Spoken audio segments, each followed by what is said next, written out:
வணக்கம். இன்னைக்கு சில முக்கியமான செய்திகளை பார்க்கலாம்.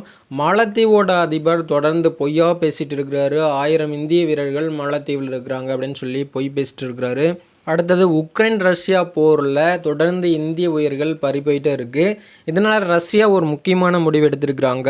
உக்ரைன் ரஷ்யா போரை ஏன் இன்னும் நீங்கள் நிறுத்தாமல் இருக்கிறீங்க, இதை பற்றி நீங்கள் கண்டுக்கவே மாட்டேங்கிறீங்க அப்படின்னு சொல்லி ஐநா சபையே இந்தியா கேள்வி எழுப்பியிருக்கிறாங்க. அது மட்டும் இல்லாமல் ஐநா சபை விஷயத்தில் இந்தியா ஒரு முக்கியமான முடிவு எடுத்திருக்கிறாங்க. இதெல்லாம் பார்க்கலாம். அதற்கு முன்னாடி சேனல் பிடிச்சிருந்தா சப்ஸ்கிரைப் பண்ணுங்க. மாலத்தீவு இந்திய உறவுல சில பிரச்சனைகள் ஏற்பட்டிருக்கு. இதற்கு காரணம் இப்போ இருக்கக்கூடிய மொய்சு அரசாங்கம் தான். தொடர்ந்து இந்தியாவுக்கு எதிரான கருத்துக்களே அவர் அறிவிச்சிட்டு இருக்கிறாரு. முக்கியமாக அவர் இப்போ என்ன சொல்லியிருக்கிறாருன்னா, வெளிநாட்டை சேர்ந்த ஆயுதம் ஏந்திய வீரர்கள் நம்ம நாட்டில் இருக்கிறாங்க, அவங்கள உடனே நம்ம வெளியேற்றணும் அப்படின்னு சொல்லி இந்தியாவோடைய வீரர்களை தான் சொல்கிறாரு.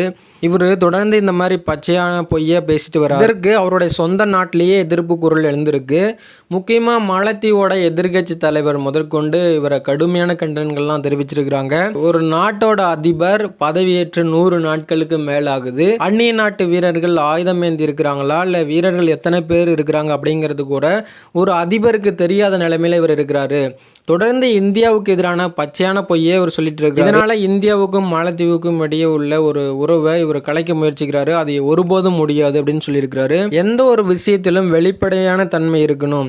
முக்கியமாக இந்த அரசாங்கம் இனிமேட்டுக்காவது மக்களுக்கு உண்மையான செய்திகளை பரப்ப வேண்டும், பொய்யான செய்திகளாக பரப்பக்கூடாது அப்படின்னு சொல்லி எச்சரிச்சிருக்கிறாங்க. அவங்க நாட்டு மக்கள் முதற்கொண்டு இந்த அதிபரை கடுமையாக விமர்சனம் பண்ணிக்கிட்டு இருக்கிறதா சொல்கிறாங்க.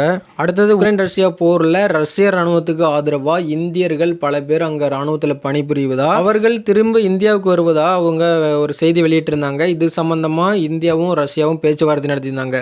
இப்போ இந்த போரில் நிறைய இந்திய வீரர்கள் உயிரிழந்ததாகவும் இப்போவும் உயிரிழந்துட்டு இருக்கிறாங்க அப்படின்னு சொல்லி சில செய்திகள் வைரலாக பரவிட்டு இருக்கு.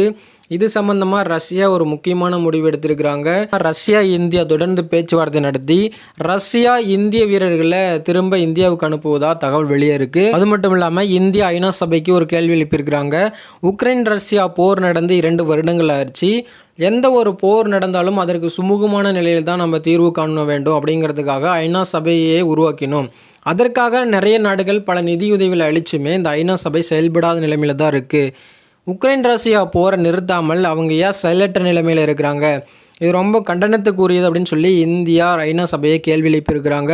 அது மட்டும் இல்லாமல் ஐநா சபைக்கான இந்தியாவின் நிதியுதவியை பாதியாக குறைச்சிருக்கிறாங்க. எந்த ஒரு நாட்டில் போர் ஏற்பட்டாலும் கூடி விரைவில் பேச்சுவார்த்தை நடத்தி அந்த போரை பேச்சுவார்த்தை மூலிமா தீர்க்கணும், அல்லது போர் ஏற்படுவதற்கு முன்னாடியே பேச்சுவார்த்தை மூலிமா தான் தீர்க்கணும் அப்படின்னு இந்தியா தெரிவிச்சிருக்கிறாங்க. ஐநா சபை தொடர்ந்து முன் வந்து 2 நாடுகளுக்கு இடையே உள்ள போரை உடனடியாக நிறுத்தணும் அப்படின்னு சொல்லி இந்தியா கோரிக்கை வச்சிருக்கிறாங்க. அடுத்தது அமெரிக்காவில் அதிபர் தேர்தல் வரப்போகுது. இதில் ட்ரம்ப் தான் வெற்றி பெறுவார் அப்படின்னு சொல்லி ஏறத்தாழ முடிவாயிருச்சு.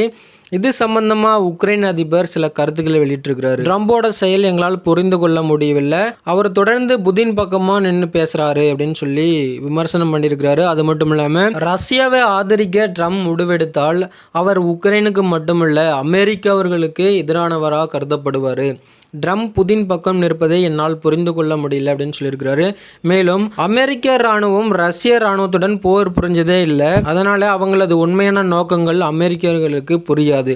நாங்கள் தொடர்ந்து புதினை எதிர்த்து போரிட்டு வரோம், அதனால் எங்களுக்கு ரஷ்யாவை பற்றி தெரியும். நாங்கள் இப்போரில் வெற்றி பெறுவது எங்களுடைய கூட்டாளி நாடுகளான மேற்கத்திய நாடுகளுடைய கையில் தான் இருக்குது அப்படின்னு அவர் சொல்லியிருக்கிறாரு. அவ்வளோதான் இன்னைக்கு தகவல். வீடியோ பார்த்தமைக்கு நன்றி, வணக்கம்.